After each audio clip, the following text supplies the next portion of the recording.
Thank you, everybody, for coming to the College Football Betting with Aaron Torres YouTube channel. If you could do me a quick favor, see that little subscribe button at the bottom of the screen. Go ahead, click that subscribe button. It helps our channel grow. It helps our audience grow. I appreciate it more than you know as we're talking college football on this channel year round. Appreciate your support. Click that subscribe button. Top 25 matchup, Iowa State against Kansas State in Dublin. It is the annual Dublin game. This is a top 25 matchup. Let's go ahead and talk about it really quick. I'll say this. First of all, I actually think this is a great stage for the Big 12 as a whole, okay? I'm not one of these people that thinks that no good football is played outside of the SEC and outside of Ohio State in the Big 10, okay? Go back to see what Arizona State did last year in the college football playoff, nearly knocking off Texas. BYU, an 11-win season. I think they could have and maybe should have been in the playoff and would have competed if they got in the playoff, frankly, better than some of the teams that were in there. Colorado wins 9 games. You go on and on down the list. This league, top to bottom, is so good. But let's also call a spade, is that when we get into the season, when we got Tennessee, Georgia on one channel and Ohio State, Penn State on another channel, sometimes these teams get lost in the shuffle. So I think it's cool that they will all have a platform of their own where everyone will be watching this. And I think good, bad, whoever wins, it really sets the tone for your entire season. I think the other thing that stands out to me, these two teams are actually way better than I think a lot of people realize and were way better a year ago. Now, listen, if you are an Iowa State fan or a Kansas State fan, you know what your teams did last year. But Iowa State, how about this? Their first ever double-digit win season, 11 wins last year, including, that's right, the Pop-Tarts Bowl win over Miami, Cam Ward, the Hurricanes down in Florida. By the way, lesson.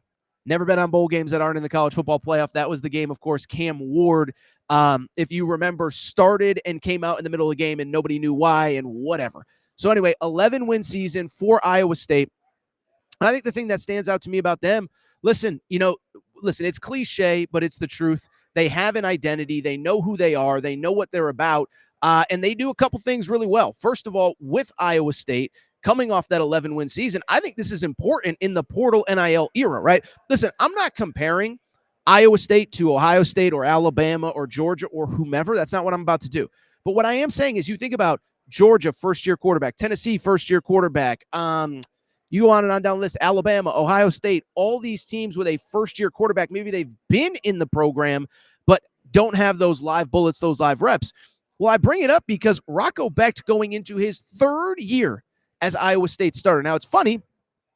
I did see an Iowa State fan in the hotel lobby today, or it was technically more in the elevator, I would say, more than the lobby. And he did mention, Rocco Becht coming back, but they did lose their 2 best wide receivers to the NFL. But most of the offensive line is back. The defense, statistically, number 1 pass defense in college football. To me, that is important, and we'll discuss why in a minute. For Kansas State, Kansas State's kind of an interesting one. Listen, I don't know how big our Kansas State viewership is on this show, so if we have any Kansas State fans that listen, go ahead and chime in the chat or email me, Aaron Torres, podcastquestions@gmail.com. But I only bring it up because with Kansas State, remember last year they were like the trendy, because remember last year, first year of the 12-team playoff, we know the Big 12's essentially going to get an automatic bid, not promised, but basically promised to the conference champion. I think Kansas State was a very trendy college football playoff pick at this time last year. Remember, of course, top 4 champions get a first-round bye, so a lot of people had them into the quarterfinals of the college football playoff. They mostly start out as expected, 7-1, but you can kind of punch holes in that resume a year ago. The Colorado win, they had to rally. That was the one game Travis Hunter did not play as part of a Heisman Trophy winning season. And then you get towards late in the season. By the way, they get blown out at BYU. I was on air, Fox Sports Radio.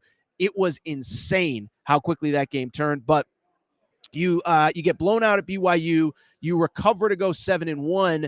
But to me, from there, the issue becomes you can't close out strong. You lose 3 of your last 4. The crippling one was at Houston, a game that you just had to have because Houston was not very good last year. They were 4-5 coming into that game. They finished not making a bowl game, and it was one of several disappointing results for Avery Johnson, the quarterback there. Did I mention, by the way, Avery Johnson also back as well? And to me, he's the X factor, right? Because I'll say this about Avery Johnson. he's kind of one of these internet guys. Like, Twitter loves Avery Johnson. I'll be totally transparent. I don't really get it, okay? Listen, just call a spade a spade. We got to be honest here. We keep it real 100% on the Aaron Torres pod. Does have a great head of hair. I will not deny that. You know what? He does have a very accurate throwing arm. And to me, that is my concern with Kansas State. By the way, we did our over-under picks yesterday. I did not take Kansas State under 8.5. They were one of my best bets last year that hit. I had them, I think, under 9.5 a year ago, okay? But with Avery Bradley, it's not that I don't see it. It's that I just don't see the consistency. I mean, last season, you look at it, 25 touchdowns, 10 interceptions. Okay, great. 58% completion percentage. Now, I know Rocco Becht wasn't significantly better, but it just feels like Avery Johnson has a knack for making dumb plays, bad plays at the worst possible time.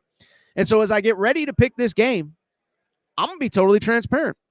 I actually like Iowa State plus the 3. By the way, I should have mentioned the spread is 3. Circa Sportsbook has Kansas State as a 3-point favorite.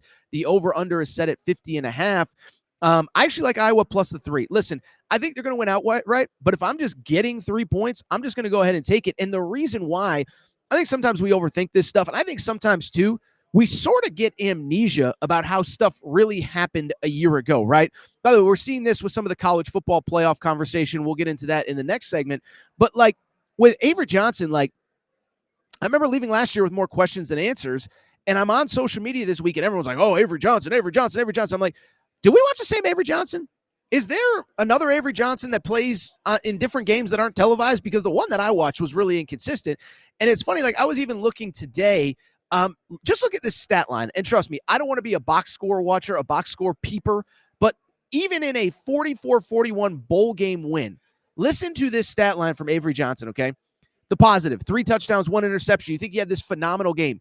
15 of 30 passing for 195 yards. That is a 50% completion percentage, 6.5 yards per completion. By the way, the game before, a loss, ironically, to Iowa State, 12 of 28 passing, which is 43%. The game before, 56% in a win over a bad Cincinnati team. He's just too inconsistent for me. And why that's important is really 3 reasons. 1, Iowa State, as I said, the number 1 pass defense in college football last year. I know they lost some guys. They also bring actually quite a bit back in that secondary. 2, and this is important, forced 24 turnovers last year in 13 games. That was the 3rd most in the Big 12 behind only BYU, which basically forced a turnover every defensive possession, it felt like. And also Colorado. I don't think people realize how good Colorado's defense was last year. Another conversation for another day. Just bring it up because that defense forces a lot of turnovers. They led the nation in pass defense. And here's the other thing. They led the Big 12 in time of possession last year. So they had some games where they put up 35, 40 points, but they can also get the ball and just sit on it and chew up some clock if they are to get ahead. And so you add in the fact that they have this offense that is built to chew up clock. Now I know they can score, but an offense that's sort of built to chew up clock. On top of it, a turnover-prone quarterback. Well, if Avery Johnson falls behind, what's going to happen? He's going to have to pass the ball. And so I just bring it up because to me, I just sit there and say, I don't know. To me, it just kind of feels like that is a recipe for disaster.